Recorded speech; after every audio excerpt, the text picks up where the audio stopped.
La grâce et la paix vous sont données de la part de Dieu notre Père, de Jésus-Christ, notre Sauveur, et du Saint-Esprit, notre Consolateur. Voici le jour où tous les chrétiens du monde entier se souviennent, se rappellent la naissance de Jésus dans les ténèbres d'une nuit. À cette époque, dans son pays, tout était sombre, tout était noir.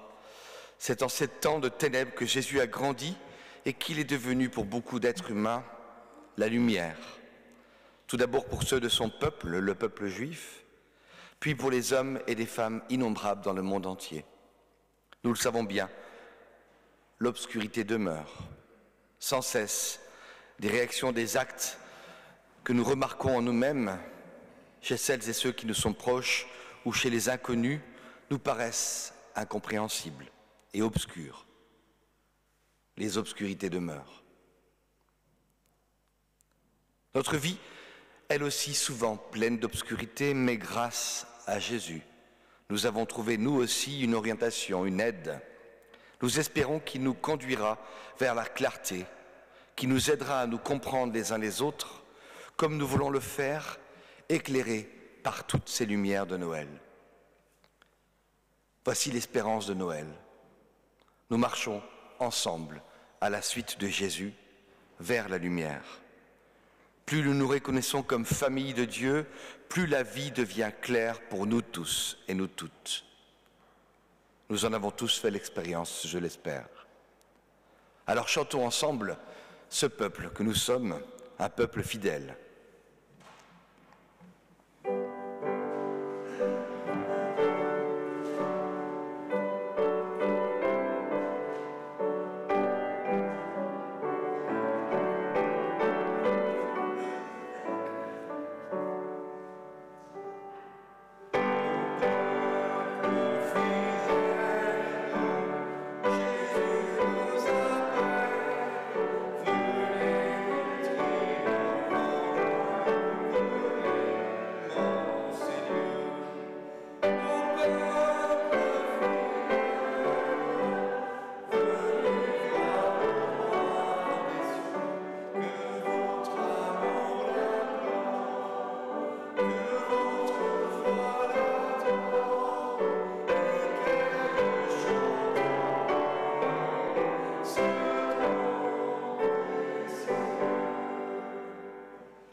Nombreux sont ceux qui se vantent de leur force ou font étalage de leur puissance, de leur richesse.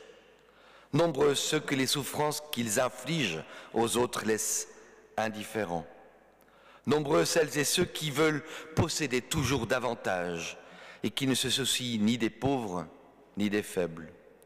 Nombreux ceux qui cherchent à imposer leurs projets par la force, la violence. Nombreux ceux qui séduisent les autres, les rendent dépendants, les soumettent à des pressions ou leur font peur, pour les obliger à les suivre et qui oublient Dieu et la famille de Dieu.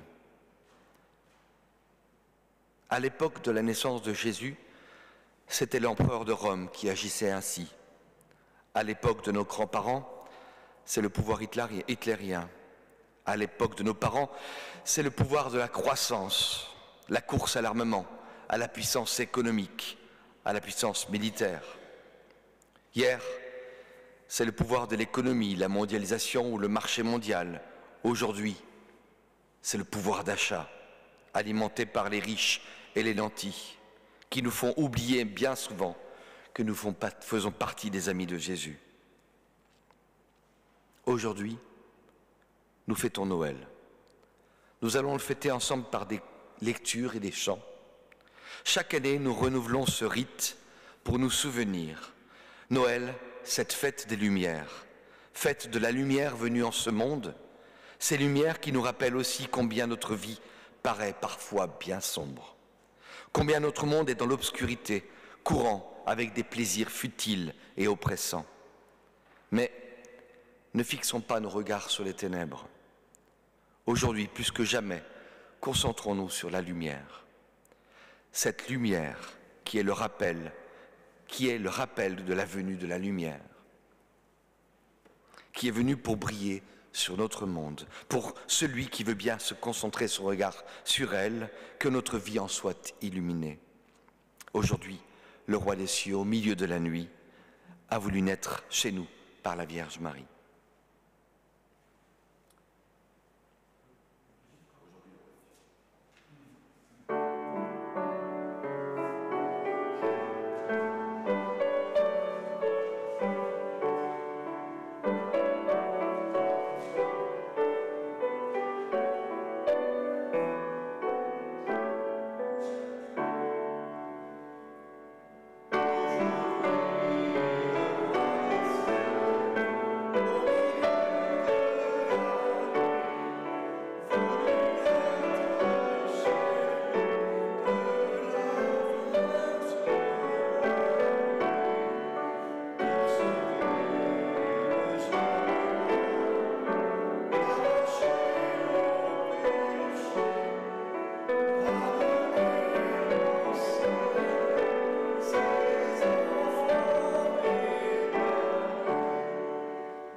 Je t'ai cherché à tâtons, Seigneur, la nuit est si épaisse.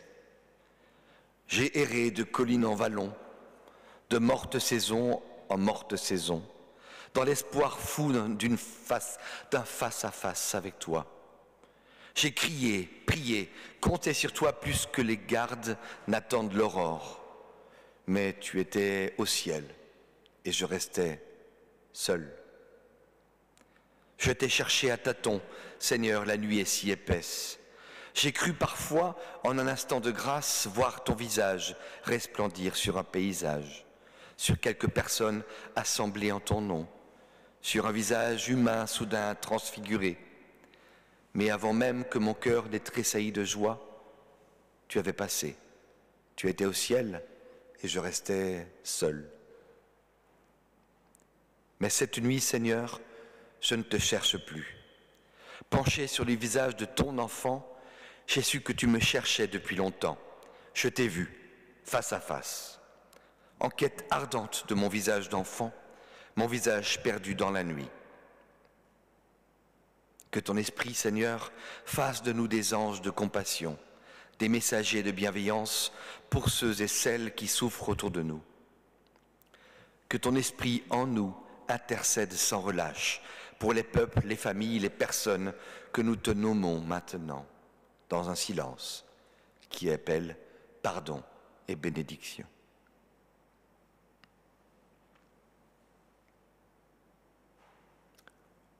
Ô nuit bienveillante, ô nuit rassurante.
Nous allons rester entre nuit et jour. Aujourd'hui, je vous propose la lecture de l'annonciation de la naissance de Jésus à Joseph. Le texte de Matthieu se concentre à un moment donné sur Joseph. À la mode bien juive, elle se concentre sur le père de famille, celui-ci absent des autres évangiles. Au fur et à mesure de la lecture, je prendrai la peau de Joseph et de ses interrogations intérieures suite à cette annonce. Voici ce que nous disent les premiers versets de cette annonciation. Voici quelle fut l'origine de Jésus-Christ. Sa mère, Marie, était fiancée à Joseph. Or, avant qu'ils aient vécu ensemble, elle se trouva enceinte par la puissance de l'Esprit Saint.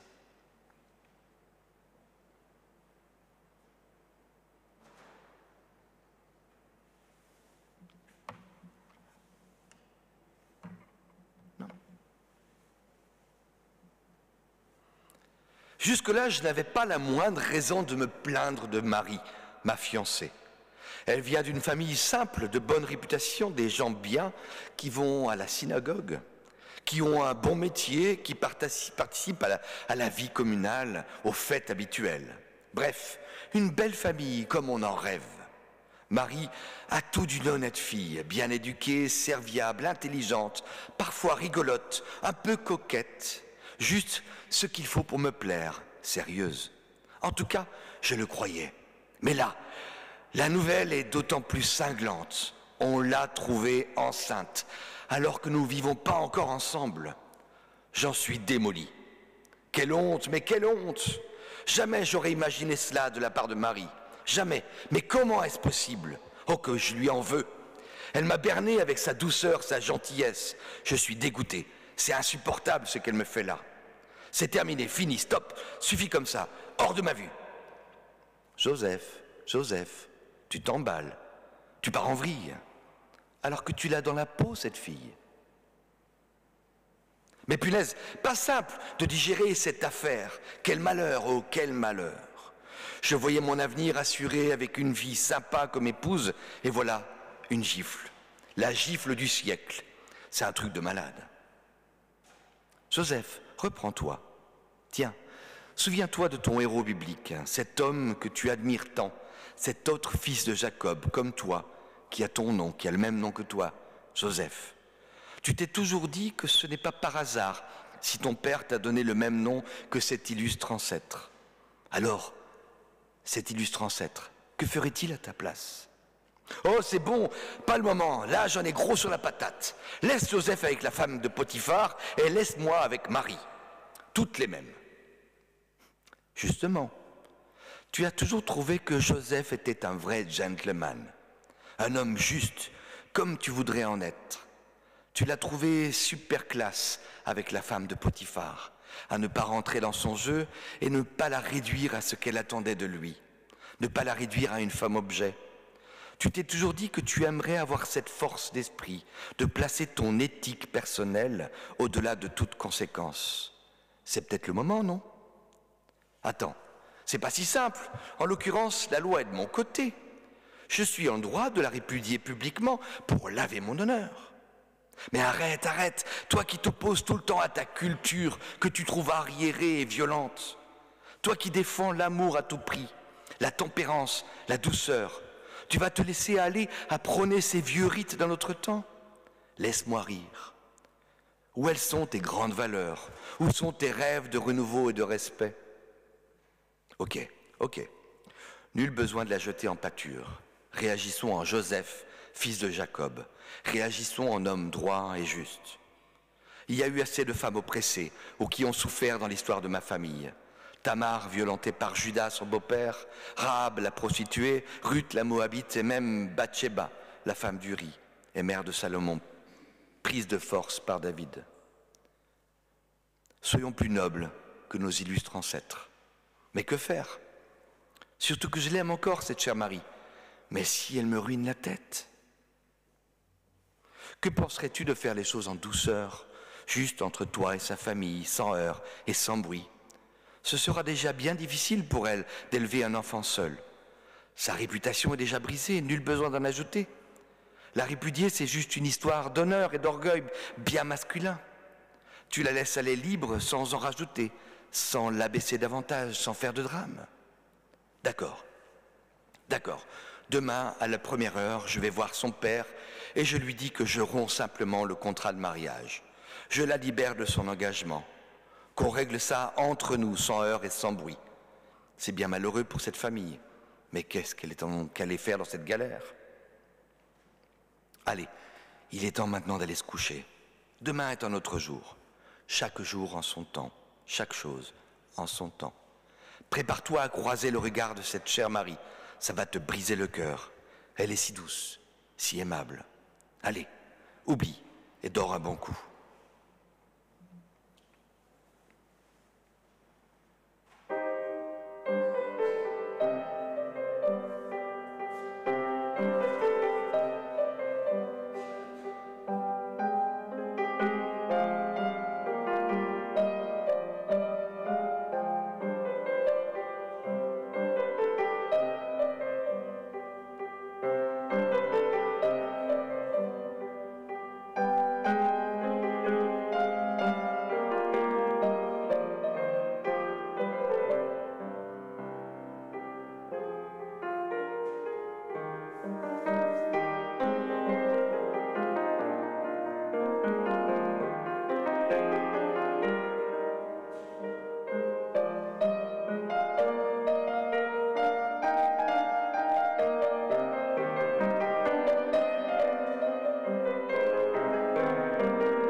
Pendant le sommeil très agité de Joseph, voici qu'un ange lui apparut en songe et lui dit: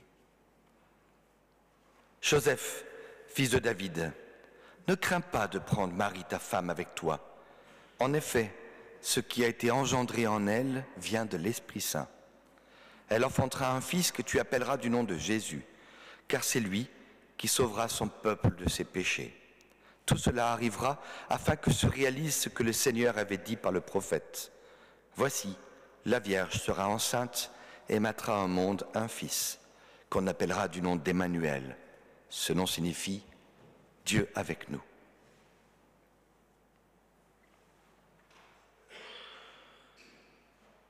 Voilà autre chose. Alors celle-là, je n'y aurais pas pensé tout seul. Où est-ce que j'ai été chercher un rêve pareil? J'entends ici les prophètes qui me diraient « c'est un rêve divinatoire ». Les ultras spirituels qui me garantissent que c'est un divin songe, une apparition, un oracle. N'empêche que j'aurais pas pu inventer une histoire pareille. Même mon subconscient ne peut pas avoir créé un truc pareil, un truc aussi fou. Qu'est-ce que je fais de ce rêve? C'est tout de même insensé d'imaginer que Dieu veuille s'incarner, qu'il puisse avoir envisagé de venir à travers un bébé, et qu'en plus, via mes fiancés. Et il fallait que ça tombe sur moi. Ça, c'est bien ma veine. Incroyable. T'es en train d'y croire, mon ami, tout naturellement. Je reviens pas. Attends, pas si vite. Gardons la tête froide. C'est juste que je trouve l'idée excellente. Je n'y aurais pas pensé tout seul. C'est de la folie, mais de là à Marie et Marie, il y a un monde quand même, hein. Restons calmes. Je vais passer pour quoi, moi, dans les siècles à venir? Le plus grand cocu de tous les temps. Arrête ton char. L'ange a dit qu'il a été conçu du Saint-Esprit. Ouais, mais on peut même poser des questions, non? C'est pas interdit, après tout, ce n'est pas banal. Ce qui a été engendré, elle vient de l'Esprit Saint. Et moi, il faudrait que j'avale ça, la pilule, sans broncher. Que je dise Amen et merci. Que je marie une fille enceinte jusqu'aux yeux, sans maudire. Que j'accueille cet enfant venu de nulle part et que je m'en accommode. Ben, punaise. Cesse donc. Tu l'aimes, cette Marie, et tu veux son bien. Qu'est-ce que ça te coûte de croire en ce rêve? Si tu es honnête avec toi-même, ça t'arrange même un peu. C'est l'occasion d'être un homme que tu souhaites devenir, l'homme juste, droit, rempli de foi. Attends, tu vas un peu vite en besogne. La couleuvre est tout de même un peu dure à avaler. J'aimerais bien avoir des réponses à mes questions, pas m'engager sur cette affaire, sur un simple rêve. Soyons sérieux, quoi. On n'est plus au temps des prophètes. Et voilà que tu es reparti avec tes questions à n'en plus finir. Et pourquoi ne pas te satisfaire tout simplement de ce que tu as cru, tout simplement, naturellement? Pourquoi demander à Dieu des explications? Il n'est pas toujours utile de vouloir tout comprendre. Accepte et crois simplement. Bien sûr que ça nous dépasse. Cette histoire est bonnement incroyable et incompréhensible pour un être humain ordinaire. Bon, j'avoue, c'est vrai, je ne retrouve pas de réponse satisfaisante. Que l'idée de me briser notre union me brise le cœur et qu'après ce rêve, je crois que j'en suis devenu incapable. Il y a donc deux chemins possibles qui s'ouvrent à moi. Croire ou ne pas croire. Et je ne sais pas, c'est quand même pas facile, un peu incroyable. Et en fait, qu'est-ce que tu perds si tu crois? L'histoire de notre peuple est pleine de ce genre d'affaires. Pense à Abraham qui quitte son pays, à Sarah qui enfante hors d'âge, à Jonas dans le poisson, à Moïse quand il va voir Pharaon. Et toute l'histoire de Joseph, ton héros. Et il a accepté d'être bafoué parce qu'il a fait le choix de la droiture. Et toi, tu risques rien? Juste de passer pour un crédule, mais surtout un homme juste et plein de foi? Notre histoire montre comment Dieu accompagne ceux qui croient en lui, même quand tout est perdu à vue humaine. Qui n'ose rien ne voit rien. Je fais le pari, avec toi, que nous verrons de grandes choses si nous faisons confiance à Dieu dans cette affaire avec Marie. Ok, je courbe l'échine. J'espère que je ne me trompe pas. J'espère, mais je crois que sinon je suis vraiment à plaindre. Si je me gourre, je me retrouve avec une femme infidèle et un bâtard sur les bras. Allez, bonjour le deal, hein. Mais j'ai envie d'y croire.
À son réveil, Joseph agit comme l'ange du Seigneur le lui avait prescrit et prit sa femme avec lui. Mais il n'eut pas de relation avec elle jusqu'à ce qu'elle mit au monde son fils, que Jésus appela du nom de Jésus. Je propose de chanter ensemble les anges dans nos campagnes.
Toi, l'enfant de Bethléem, au milieu de nos étonnements, tu prends corps. Corps de promesse, corps de tendresse, corps où chante la présence de l'autre. Toi, l'enfant de Bethléem, Au milieu de nos déchirements, tu es corps. Corps de solitude, corps de fragilité, corps où se dit notre humanité. Toi, l'enfant de Bethléem, au milieu de nos rencontres, tu deviens un corps. Corps de liberté, corps de pardon, corps où s'annoncent les retrouvailles. Toi, l'enfant de Bethléem, qui fait fleurir la terre, apprends-nous comment on devient corps.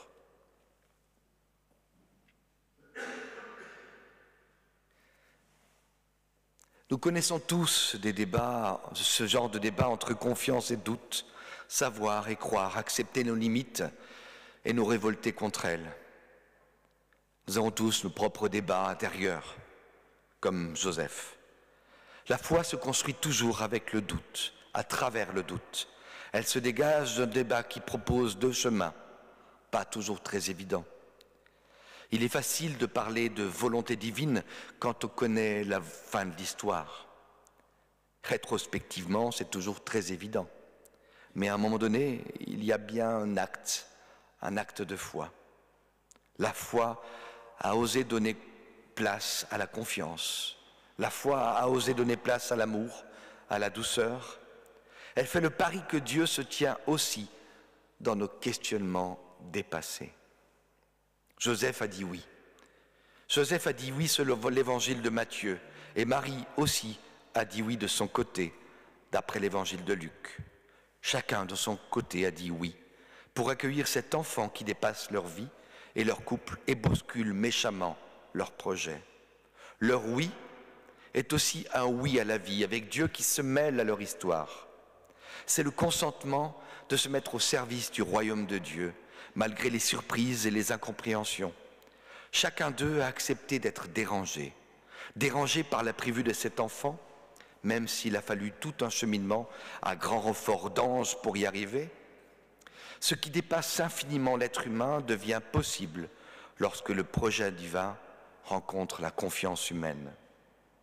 C'est peut-être cela, le miracle que découvre celui ou celle qui ose croire. Dieu qui se fait homme dans un enfant et naît dans une vierge. Ces oui qui auront des conséquences énormes pour toute l'humanité. Ce oui de l'homme qui répond au oui de Dieu et permet à son projet fou de se réaliser à travers nos petits oui. Le oui de la foi permet le oui divin de naître. Le oui de la foi humaine rend les projets de Dieu réalistes.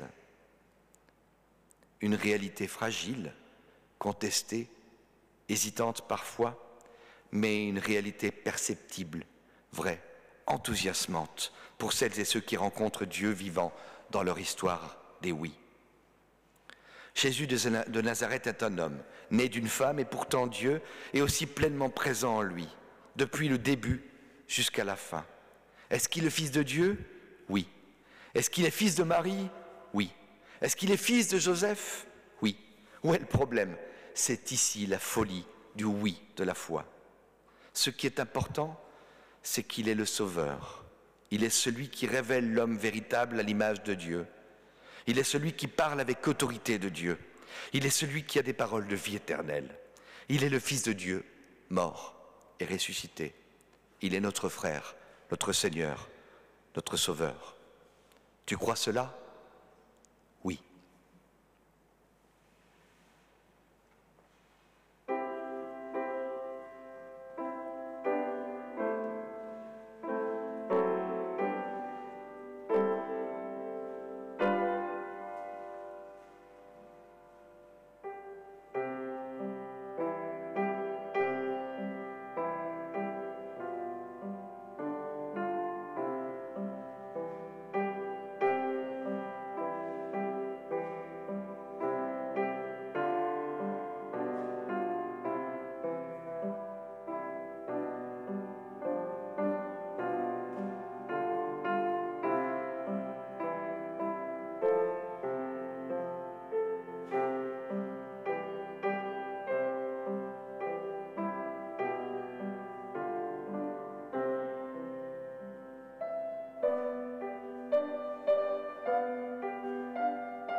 Je vous propose de prendre cette communion ensemble dans ce symbole du oui.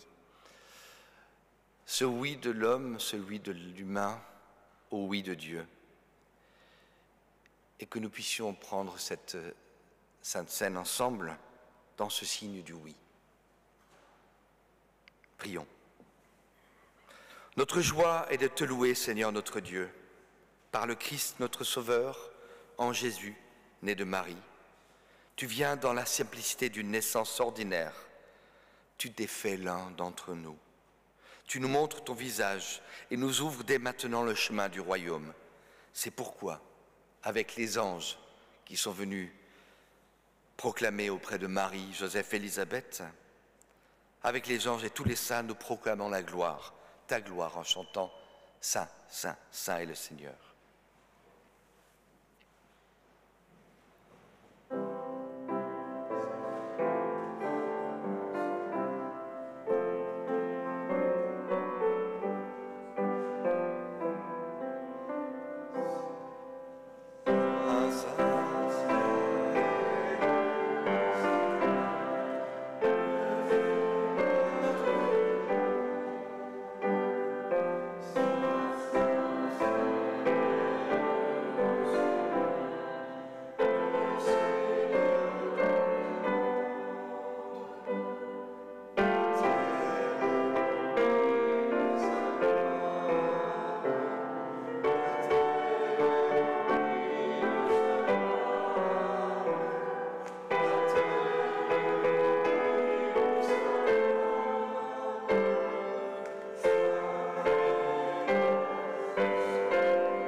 Vous pouvez vous asseoir.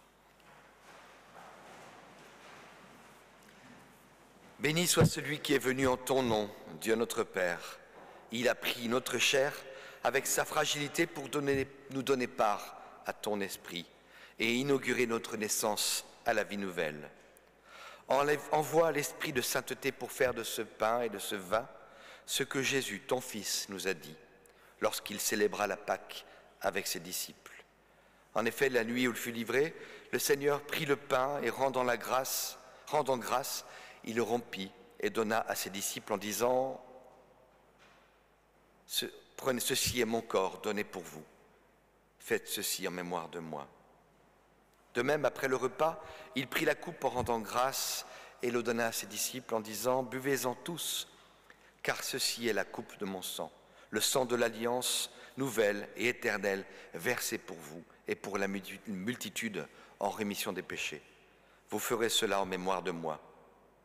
Voilà pourquoi, Seigneur Dieu, nous célébrons ta venue dans notre vie humaine en la naissance de ton Fils éternel, et c'est ensemble que nous te disons oui.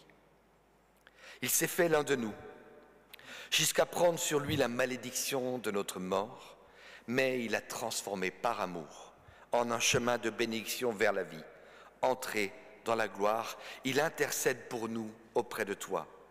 Nous attendons qu'il vienne dans la plénitude de ton règne. Et voici qu'il est devenu lui-même, par son obéissance et sa victoire, l'unique sacrifice de ta nouvelle alliance. Le sacrifice que maintenant nous célébrons devant toi et auquel nous nous unissons par la reconnaissance et l'action de grâce. Alors prions ensemble. Par cette Eucharistie, nous te prions. Déploie en nous la grâce inépuisable de sa venue sur la terre et fais-nous renaître sans cesse à la vie véritable. Pour l'Église, corps du Christ, nous te prions. Qu'elle soit en ce monde le reflet fidèle de son Sauveur. Souviens-toi de ce que tu lui as donné pour la conduire dans la vérité et rassembler dans l'unité et tous ceux qui exercent un service parmi nous. Nous nous souvenons devant toi de ceux qui nous ont précédés en cette vie éternelle. Toi seul est l'espérance de notre vie éternelle. Et nous te rendons grâce pour tous ceux que tu as particulièrement associés à ton dessein d'amour. Les patriarches, les prophètes, la Vierge Marie, Jean le Baptiste et les pauvres d'Israël, les apôtres, les martyrs, les saints de tous les temps, que l'exemple de leur fidélité soutienne notre marche avec, vers et dans le Christ, notre Sauveur. par lui, avec lui et en lui, en toi, Dieu le Père Tout-Puissant, dans l'unité du Saint-Esprit, tout honneur et toute gloire pour les siècles des siècles te soit rendu. Amen. Alors comme Joseph, qui a accepté la foi qui agissait en lui, comme les bergers qui se sont approchés de Jésus, je vous invite à recevoir la communion en avançant vers l'autel. Nous avons préparé le repas, mais c'est Jésus lui-même qui le préside. Tout est entre ses mains et il nous invite, venez, car tout est prêt. Le pain que nous partageons est la communion au corps de notre Seigneur Jésus-Christ, rompu pour nous et tous les peuples. La coupe que nous partageons est la communion du sein de Christ, donnée pour nous, une coupe de bénédiction pour nous et tous les peuples. Venez, car tout est prêt.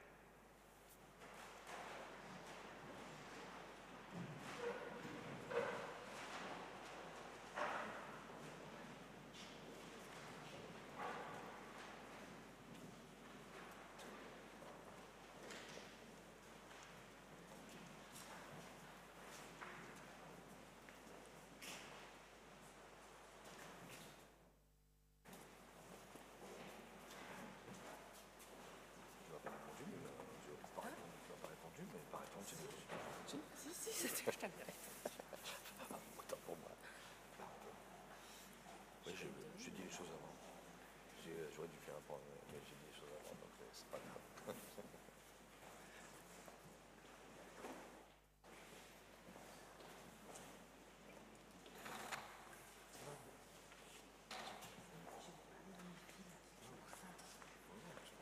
Moi, j'ai peur dans les films.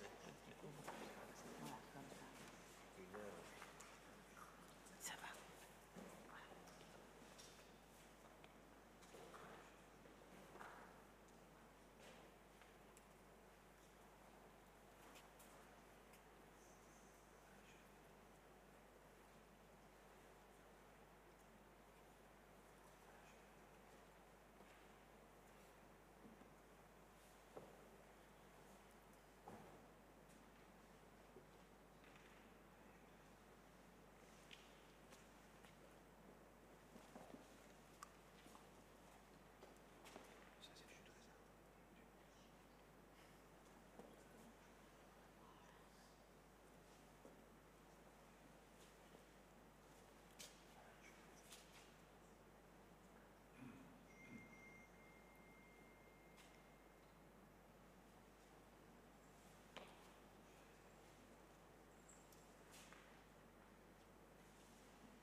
Seigneur notre Dieu, sois béni pour le mystère de Noël.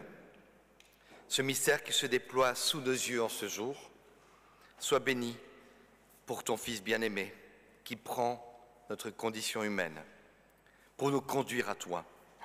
Sois béni pour ton Esprit qui nous rassemble en cette communion, maintenant et pour les siècles des siècles. Je vous propose de prendre ensemble, ici, notre Père. Notre Père, qui es aux cieux, que ton nom soit sanctifié, que ton règne vienne, que ta volonté soit faite sur la terre comme au ciel. Donne-nous aujourd'hui notre pain de ce jour. Pardonne-nous nos offenses, comme nous pardonnons aussi à ceux qui nous ont offensés. Ne laisse pas entrer en tentation, mais délivre-nous du mal.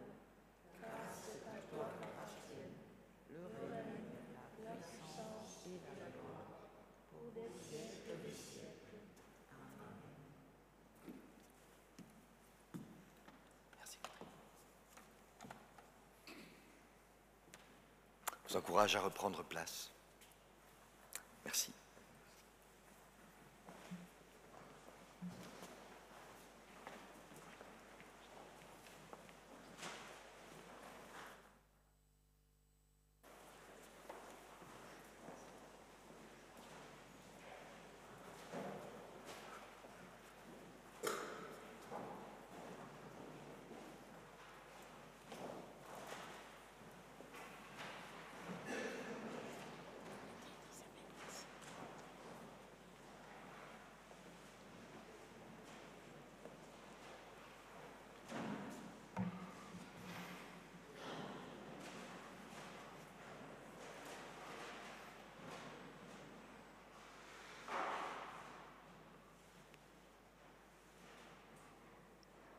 Non, avant.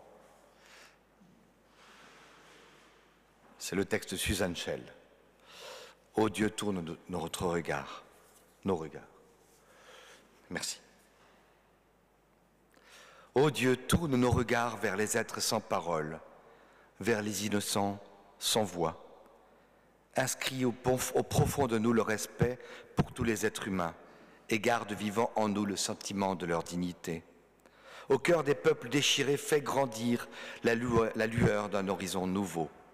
Aux gens de la nuit, offre une fenêtre sur le jour comme une trouée d'amour. Mets dans nos cœurs et dans nos bouches la parole qui relève, la parole qui sauve, les mots risqués qui ouvrent à un grand commencement nouveau et signent le temps de Noël. C'est les jolis mots de Suzanne Schell pour conclure ce moment.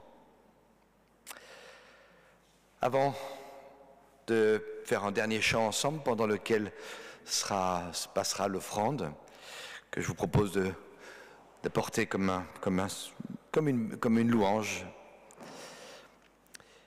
Les annonces, on est en fin d'année, ça se calme.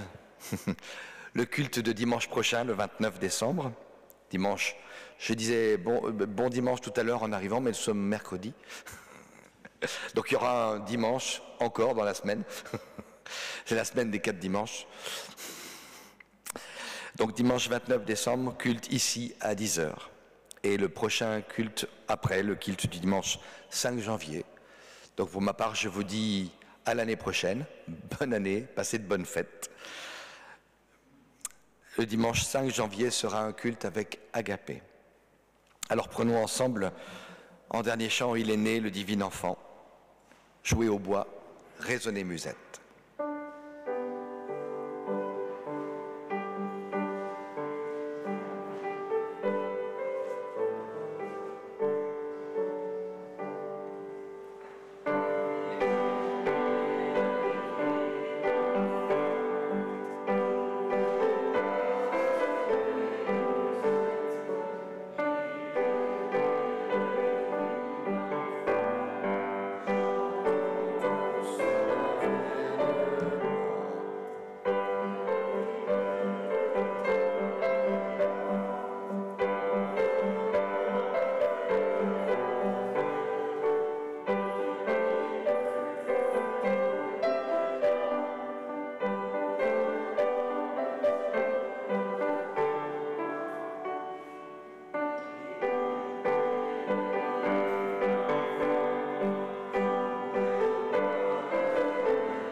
magnifique.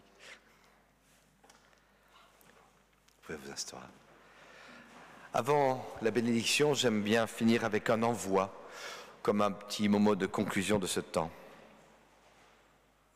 Alors, la question principale n'est donc pas de savoir comment Jésus a-t-il été réellement conçu, mais qui est-il pour toi? Comment se manifeste-t-il vivant dans ta vie? Comment transforme-t-il ta conception du monde pour l'ouvrir à les dimensions de Dieu? Comment il te libère de tes péchés? Comment il t'enseigne le chemin, la vérité et la vie? Comment il te met au service d'autrui? Et enfin, est-ce qu'on peut saisir qu'il est ton sauveur? Cette histoire s'est mise en route parce que les gens simples ont fait confiance à Dieu. Marie a accepté sa grossesse et le Sauveur nous est né. Joseph a accepté Marie enceinte et a adopté l'enfant qui n'était pas le sien. Il le nomme, comme jadis Adam a nommé tous les êtres vivants. Il lui donne une identité. Joseph accompagne cet enfant comme un père. Il le protège du génocide, il le conduit dans l'exil pour échapper à la mort, il le ramène au pays dès que c'est possible. Il veille sur lui quand il grandit à Nazareth, il le laisse partir quand il devient adulte, sans toujours comprendre. Il se comporte comme un vrai père, même s'il n'est pas le géniteur. Joseph a adopté Jésus en bonne et due forme avant même sa naissance. Et il prend sa tâche au sérieux. Il donne identité, protection, foyer à cet enfant aux dimensions célestes. Joseph se comporte avec Jésus, Fils de Dieu, comme Dieu se comporte envers nous. C'est lui qui nous donne notre identité d'être ses enfants bien-aimés. Il nous protège, il nous conduit, il veille sur nous comme un père adoptif. Ainsi, Dieu donne une dimension céleste à chacune et chacun d'entre nous. Alors, sais-tu dire oui à la vie avec Dieu, à ses imprévus, ses surprises, oui à cette adoption comme enfant bien-aimé de Dieu? Je souhaite à chacune et chacun d'entre nous de grandir alors sous le regard bienveillant de notre Père Céleste, afin que celui-ci puisse être fier de nous, heureux, parce que nous, ses enfants bien-aimés, lui apportons beaucoup de joie comme notre frère premier-né, Jésus-Christ. À lui soit le règne, la puissance et la gloire. Amen. Alors je vous encourage à vous lever.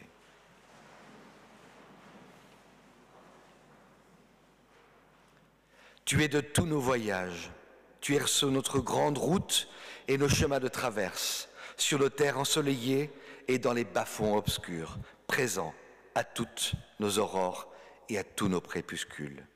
Reste avec nous quand il fait jour, reste avec nous quand il fait nuit. Alors que la lumière de Noël éclaire ton chemin, qu'elle éclaire toutes tes zones d'ombre et toutes les zones d'ombre de ce monde, que le Seigneur fasse rayonner l'habit de lumière qu'il a posé en chacun et chacune d'entre vous.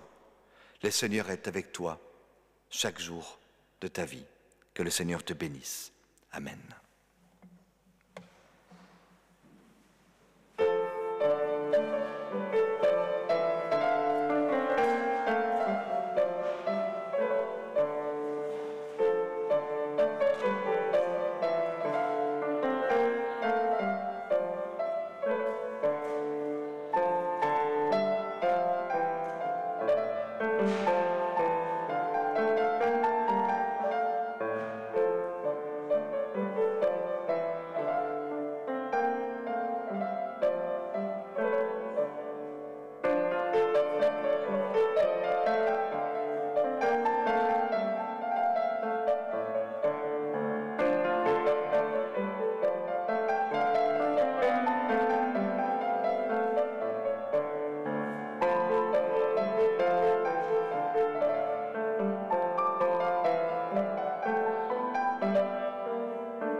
Merci Jean-Jacques. Ah, sympa. La conclusion, je ne sais pas si vous avez entendu, le dernier morceau, c'est Joseph est bien marié de Claude Balbastre. Merci beaucoup. Alors, bon Noël à vous, joyeux Noël, et un petit temps qui est toujours proposé à la fin pour du vin chaud, je crois. Et il doit rester encore des bredala pour toute une année encore même. Joyeux Noël à toutes et tous.